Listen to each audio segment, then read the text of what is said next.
Now we are going to the third topic of the Mission Quest 2024, which is Mystagogical Catechesis or Liturgical Catechesis of the Syro-Malabar Church. The book is available in Malayalam. We have translated 2 chapters for the use of our quiz competition. And we know the history begins with the coming of Apostle Thomas. We know in the recent history, Apostle Thomas came to India twice. First it was to Baruch, then he went to the northern part of India, then India to Takshila, which is now part of Pakistan and Afghanistan area. Then he went back to Jerusalem to take part in the Jerusalem Council.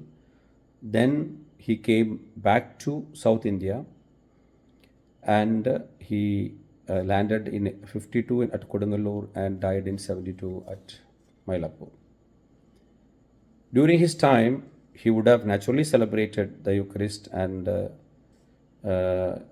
other sacraments, but in which form, that is not available. Actually, the liturgical practices of the 1st and 2nd century, it was still not in a well developed form.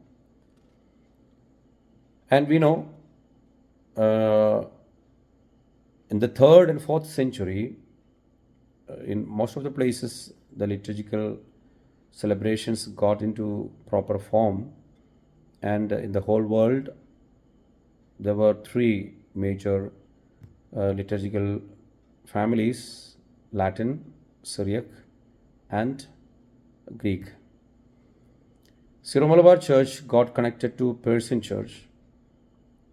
There is a historical evidence for that. In the 3rd century, the first council, ecumenical council, Nicene Council, which took place in 325, one bishop signed as the Bishop of Persia and Bishop of India, Bishop John the Persian.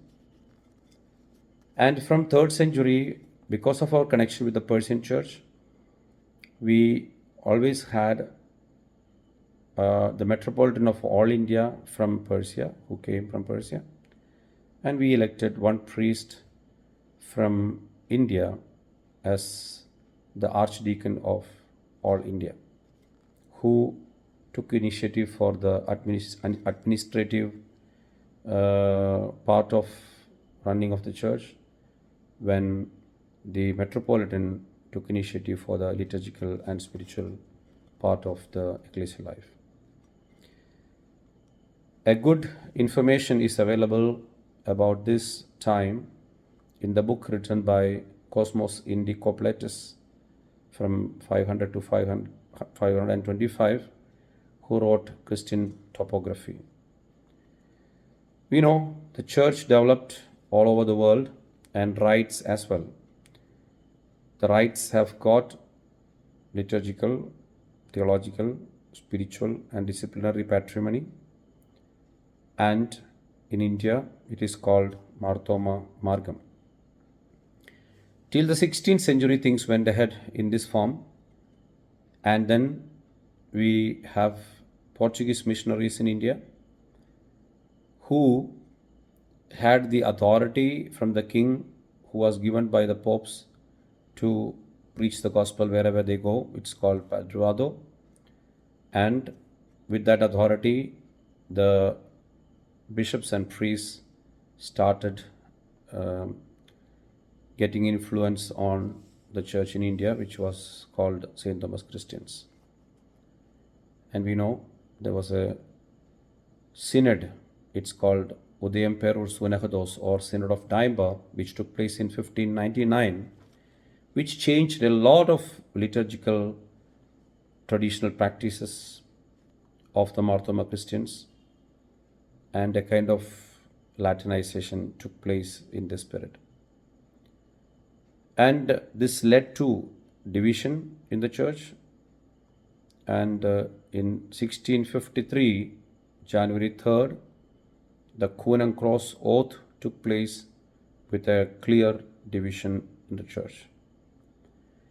Later, lots of attempts were made, and towards the end, in 1887, 2 vicariates for the Syro-Malabar Christians were established, which was later renewed in 1896 to Aradhanakrama, Changanasheri and Thrissur.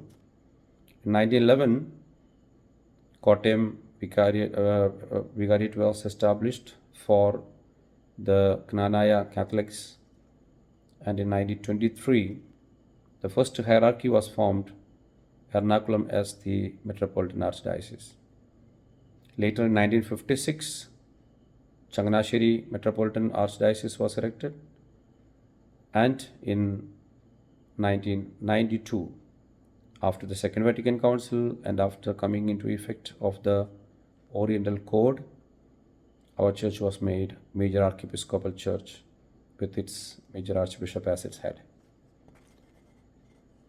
Yes, now Apostle Thomas should have celebrated Eucharist in the then available possible way.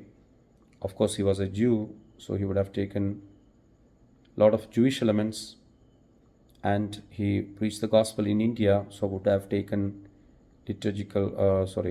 linguistic, cultural, religious situations of India. And the liturgy got formed in the 3rd and 4th century, and the first anaphora is prepared by Adai who are known to be the disciples of Apostle Thomas.